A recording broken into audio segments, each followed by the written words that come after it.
to the next speaker, Philippe Cobel, a longtime friend that also has amazed us with a few projects in the past. I know Philippe for some years, and I think I fell in love with him the moment I saw him, and all his projects and the amazing things that he did across the world with a very nice group of human beings. So Philippe today is going to speak in French, and I don't speak French, so that's why I say I hate languages. So Philippe is going to present Dater l'univers avec des supernovas, so it means dating the universe with supernovae. I hope that his presentation will be clear enough that everyone can understand. Philippe, thank you very much for joining us. And the floor is yours to dazzle people with the universe for the next 15 minutes. And then we still have 4 minutes for question and answers. Great. Thanks, Rosa. Do you guys hear me? Yes, we hear you loud and clear. And we also see your presentation. Do you guys hear me? Yes, yes, yes. Okay, wonderful. So, do you still see it now if I go full screen? It's loading. Now, do you see it? Yes, we do.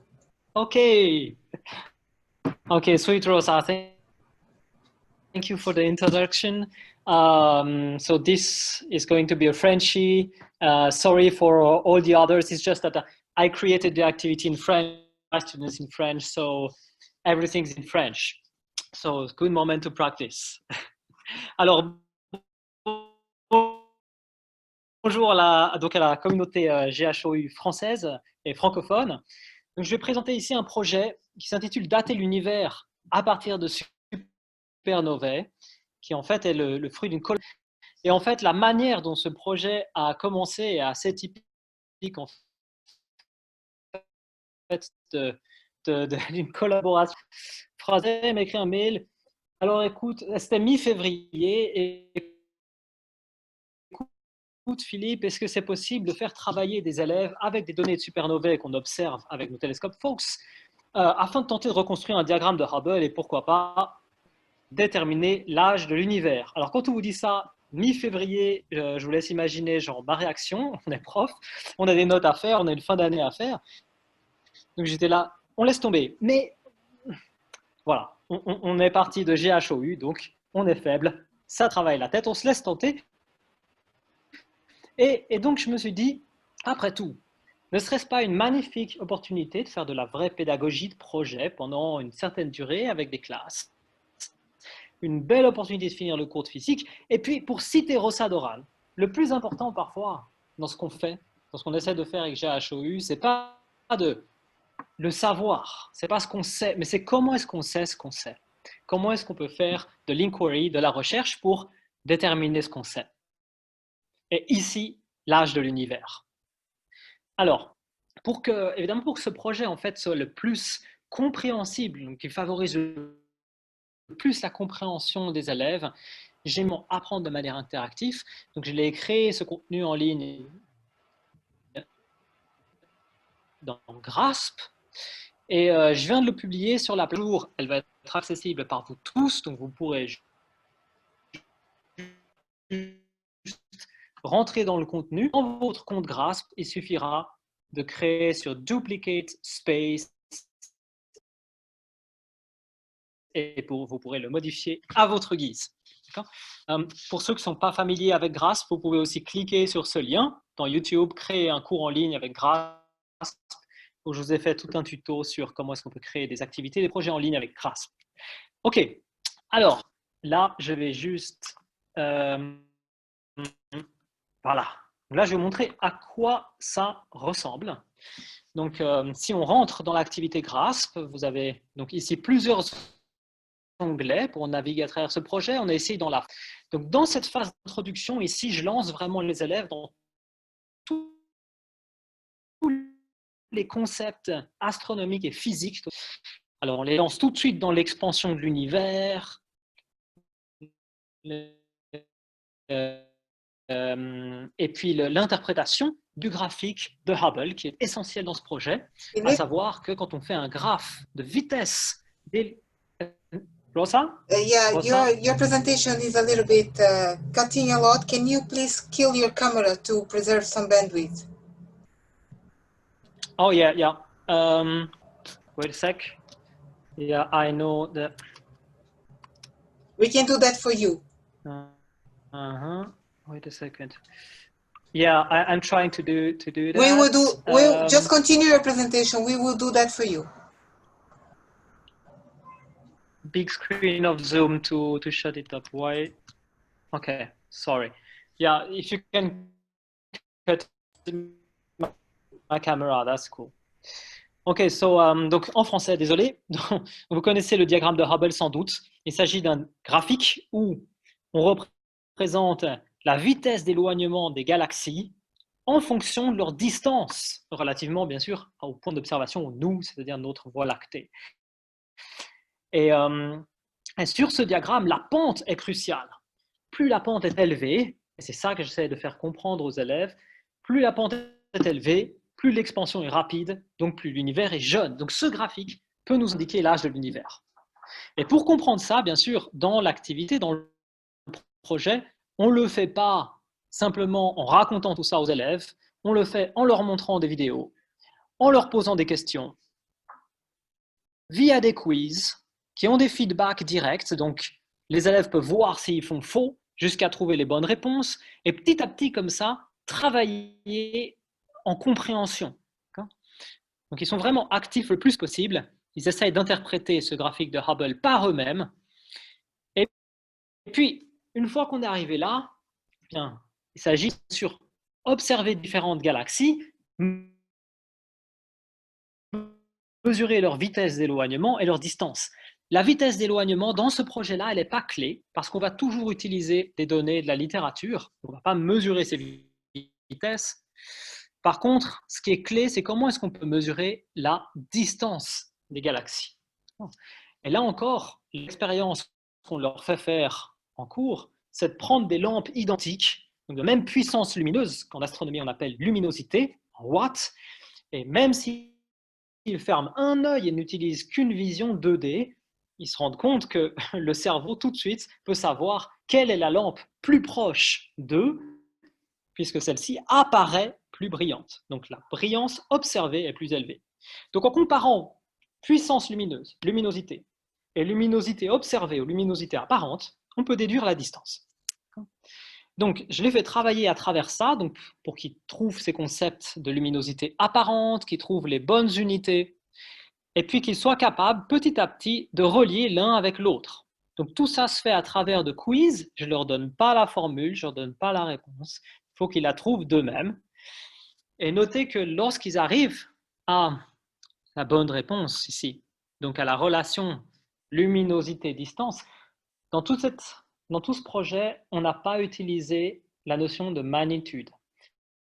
J'ai fait exprès, vous êtes la plupart des astronomes parmi vous, donc vous êtes peut-être très habitués à la notion de magnitude. Pour les élèves, j'ai choisi de tout transformer en luminosité apparente. D'une part, pour utiliser uniquement les notions physiques qu'ils connaissent, donc renforcer ces notions de puissance énergétique en carré, éviter des choses sans unité comme les magnitudes, et aussi éviter de rajouter des concepts par-dessus déjà toute la couche de compréhension qui est à faire. Donc, de manière didactique, on n'utilise ici pas les magnitudes. OK.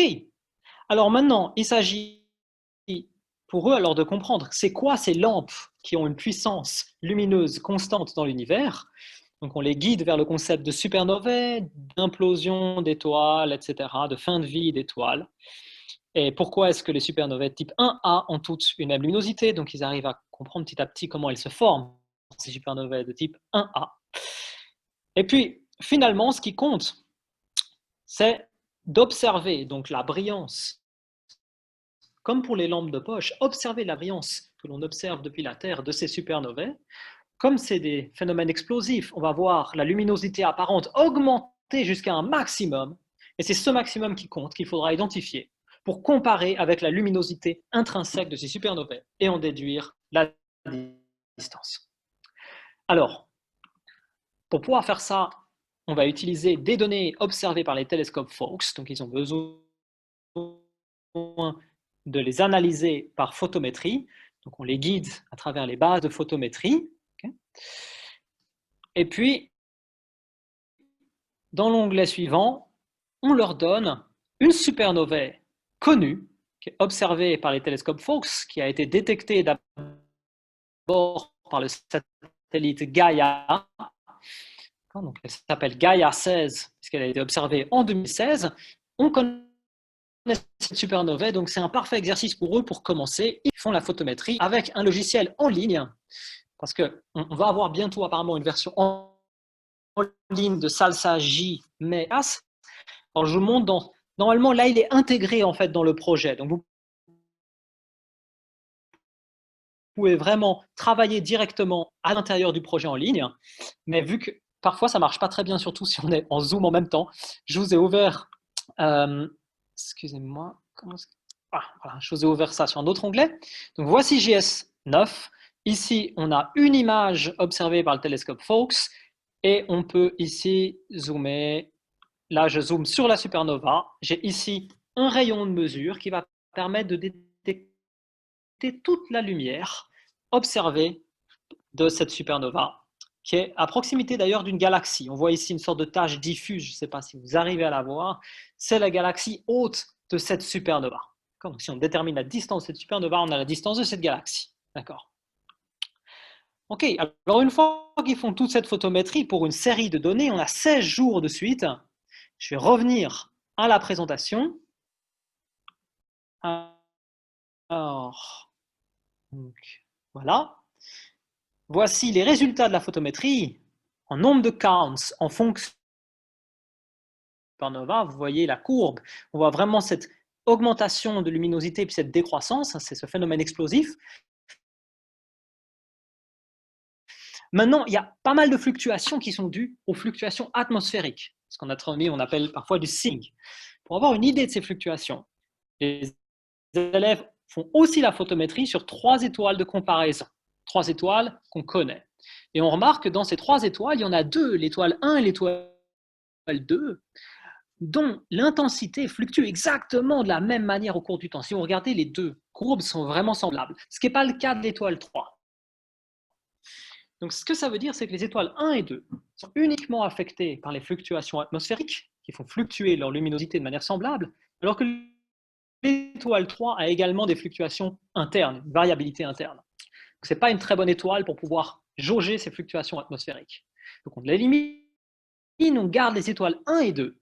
Et ce qu'on fait, alors, c'est qu'on va diviser les mesures photométriques de la supernova, celle-ci, on va le diviser par la moyenne des mesures photométriques des étoiles de comparaison qui reflètent les fluctuations atmosphériques. Donc cette division, divisé en maths, ça veut dire qu'on élimine les fluctuations atmosphériques. Et on obtient une courbe maintenant qui est beaucoup plus lisse, cette courbe d'explosion de la supernova, dont on peut identifier le maximum. Et puisqu'on connaît aussi la luminosité, on connaît en fait la magnitude que je peux transformer en luminosité apparente toutes ces étoiles de comparaison qui sont connues, je connais leur luminosité apparente en watts par mètre carré, et je connais ici l'intensité relative de la supernova. Donc, combien de fois plus brillante elle est que les étoiles de comparaison? Si je connais la luminosité apparente des étoiles de comparaison, je peux transformer donc l'intensité de la supernova en luminosité apparente, en unités que les élèves connaissent, les watts par mètre carré. Donc, je peux trouver au point où la supernova est la plus lumineuse, qu'est-ce qu'elle émet comme luminosité apparente en watts par mètre carré? À partir de ça, on peut utiliser la relation luminosité-distance que les élèves ont retrouvée eux-mêmes. Et une fois qu'on a la distance, on a aussi la vitesse parce qu'on l'a connue dans un catalogue, on peut refaire un diagramme de Hubble à 2 points. Voici la supernova avec sa vitesse connue, la distance que les élèves ont inférée. Et puis ce point-là, à l'origine, c'est nous, c'est la Voie lactée. Et si on prend l'inverse de la pente de cette droite de tendance, on obtient une estimation de l'âge de l'univers. Un peu sous-estimé, bien sûr, il faut voir que c'est un graphique à 2 points. Et puis, ce qui est assez intéressant quand même, apprécier les distances. Cette supernova est située à plus de 2 fois 10 puissance 21 km d'années-lumière de nous. Okay, c'est énorme.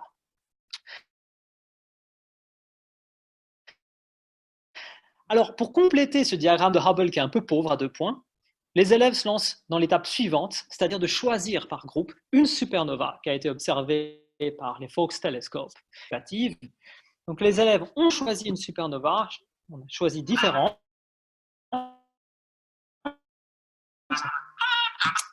Je vois que je suis presque à bout. Donc, ils font exactement la même chose en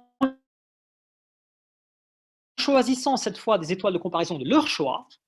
Ils obtiennent ensuite une courbe de luminosité apparente, sachant que la luminosité apparente de ces étoiles de comparaison, on a pu les retrouver en utilisant SIMBAD. Donc, on peut retrouver leur magnitude et les transformer en luminosité apparente. Donc, de nouveau, on peut utiliser la relation luminosité-distance et trouver la distance de ces supernovas et de leurs galaxies hautes. Philippe, Alors, just a quick les announcement. vitesses, je vous avais dit qu'on les retrouvait à Philippe, you travers have un 2 more minutes. You have to make... You have 2 Ouais, minutes. je suis presque au bout. It's okay. I'm done. Donc, voilà le graphique final que j'ai obtenu. On a en fait 3 groupes d'élèves qui sont parvenus vraiment au bout du projet. Donc, en utilisant leurs mesures, j'ai maintenant un graphique de Hubble avec 3 supernovas en plus de la Voie lactée, ce qui nous donne une nouvelle courbe de tendance dont on peut prendre l'inverse. Et on obtient alors un âge de l'univers. C'est assez joli, on n'est pas loin de 14 milliards d'années pour l'âge de l'univers. Alors, ensuite, les groupes qui ont fini, ils ont pu, ça c'était une belle récompense, avoir une vidéoconférence avec Fraser Lewis. Très très bel échange, je pense, et très porteur d'ouverture d'esprit pour eux. Alors, je les remercie, eux, ainsi que tous les élèves qui ont... Je vous laisse la place pour des questions. Merci beaucoup. Rosa, I'm done. Thanks a lot, Philippe. This is an impressive exercise.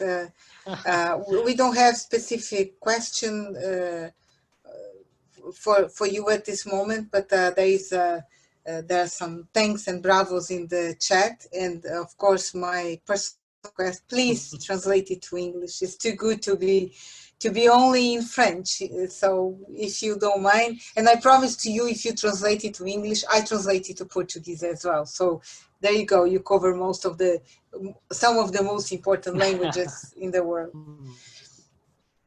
So Philippe, thank you very much. It's a very nice. Just to say a Go ahead. Word. I saw Fraser just connected. I think he also published an English version. I mean, he wrote his own version of this project in the School Observatory website, I think. So he might say a word if you're English speaking and you're interested in participating in this project. Philippe, yes, I was going to say thank you anyway. Yes, I'll post something. Add something, Fraser? Yes, I was going to post something in the chat anyway, but just to say thank you so much for taking this on. This was an idea I had January, and we rushed this through. We used you very much, as we say here, as a guinea pig, as somebody who would trial the project, and all the questions and comments and problems and criticisms you had turned what was a reasonable idea into a very, very nice project. So we're very grateful and very pleased to work with teachers like yourself, and hopefully continue to do so. Thank you. Thank you, Fraser. Thank you, Philippe. I'm afraid we have to move forward. This is painful all the time. I mean, I'm already thinking about all the pain that we are going to feel all week long, that we would like to continue engaging in conversation with all of you. But unfortunately, time is short, and fortunately, many people are sharing. So, Philippe, thank you.